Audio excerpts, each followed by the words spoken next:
Hello everybody, I am SJF95 Fighter from Central Gaming Studios here to give you today a tutorial on Source Filmmaker. Now this is a video series that has been requested by many guys for me. Now most of the knowledge I know of Source Filmmaker has mostly been either self-taught, looked up tutorials on other sites, and stuff I've picked up from college. I currently attend a 3D animation for film and game design college. So here is the default screen of Source Filmmaker when you open it up. It'll ask you to create a new scene or load a recent scene, or open up any other scene. There. I know what I'm talking about today.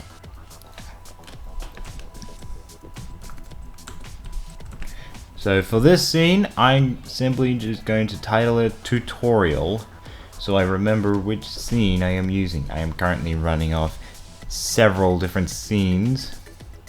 I'm running several different projects at the same time.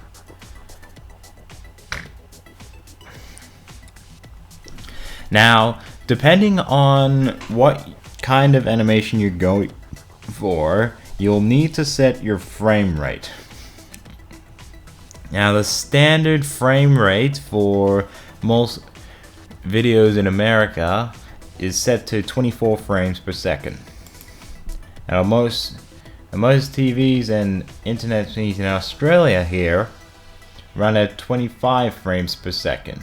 I personally stick at 30 frames per second because it gives you a very nice smooth end result. But ultimately that's just depending on what you want to go for. So we're just going to set this scene up to the default of 24 frames per second.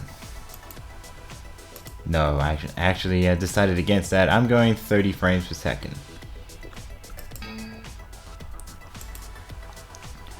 So once you've created a new scene, you will find yourself on a screen that says no map loaded. This is your primary viewport. Do not worry. It is saying this because there is no map loaded here yet. You haven't broken the program. Right click in the center of the black screen and go load map.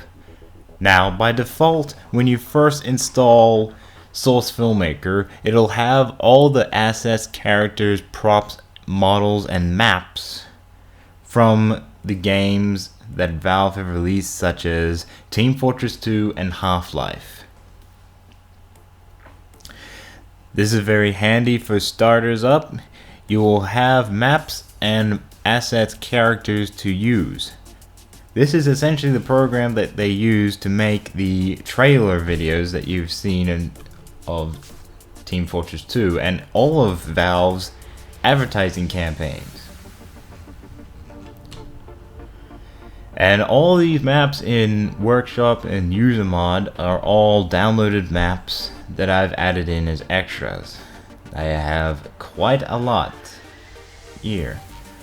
But for this tutorial, we are going to be loading up a map? No, what am I talking about? A map called SFM Minecraft Village. Because everybody loves Minecraft, right? Anyway, you need to give it time to load. It is recommended that you use this program or any 3D program on an actual PC with a powerful processor. I am currently working off a laptop and that does not process everything that well. Honestly, it is a little bit laggy, but it gets the job done. And the main reason I don't have a proper PC to run this program at the moment is because I can't afford one. Now, hold down the left click button, move your mouse around to move your camera. Now let's take a good look at the map we have. Now this is pretty nice. Now this is what I said about my laptop not having good. It's it's very laggy. I have to work with this. So I am sorry, I apologize if this is disorientating for anybody, but this is the best I can work with right now. So now we are going to set up our camera just about here-ish. I'm gonna try better to just get it right in the center, but it's really hard for me because it's really laggy. Alright, close enough. Now, at the moment, this is just simply an empty scene. Now, ideally, you'll want to start by clicking over this little section here and creating a camera.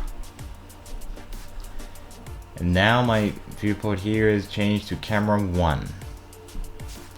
Now if I want to play and edit with my camera, I have to go right click in the animation set editor, create animation set for existing element, and select camera 1.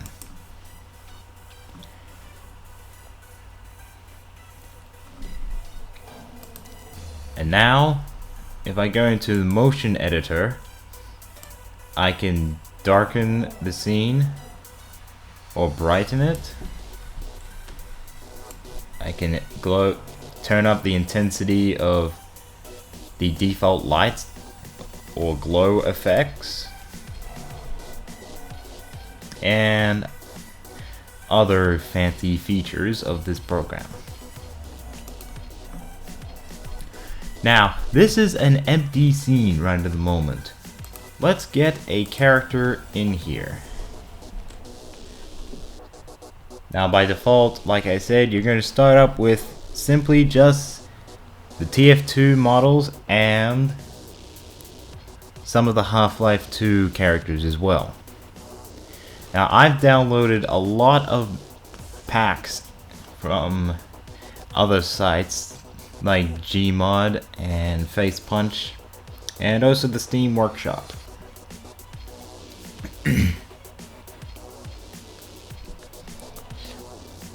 So we are going to get a character into the scene.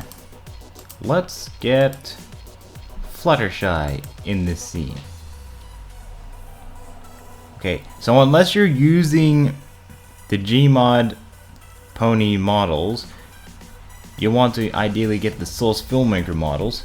Normally, you will load them up in the scene and their mane and hair will be all tangled, and really, all you have to do is press the play button or simply hide the model and hide any model and then unhide it, and then the mane and hair will all spawn right in their normal place and be perfectly fine. Now, all models will be spawned by default in a T pose. To demonstrate that, I'm going to get a human model in here.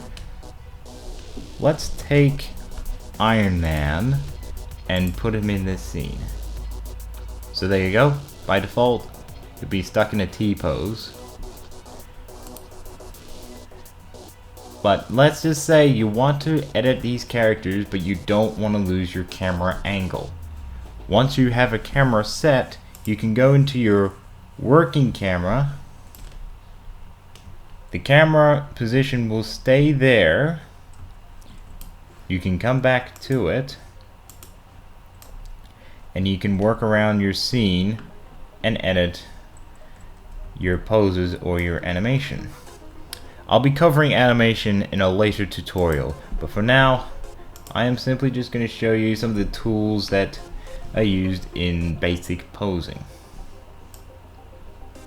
First is the transform tool. This allows you to move your object or character where you want in the scene. We ideally don't want it clipping through the floor.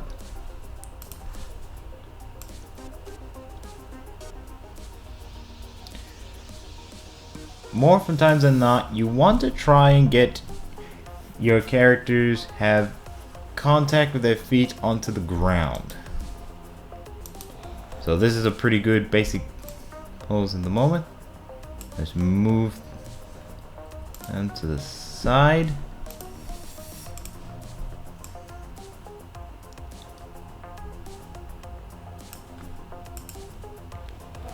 And there you go. Now these two are separate from each other. Now the second tool that is here available to use is the rotation tool, which by its name rotates the characters here. And the rotation tool will position your guys in stated poses and other poses you need. Now the rotation tool is primarily used for rotating the joints in a character, such as the arms and the legs and the head and so on and so forth.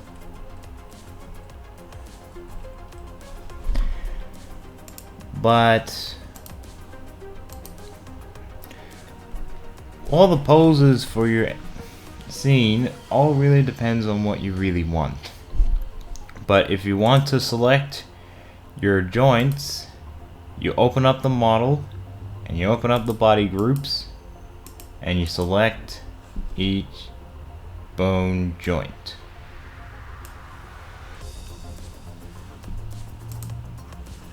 And that's basically how you use Source Filmmaker. Now I'm going to end the video here, and stay tuned for the next tutorial. Bye bye.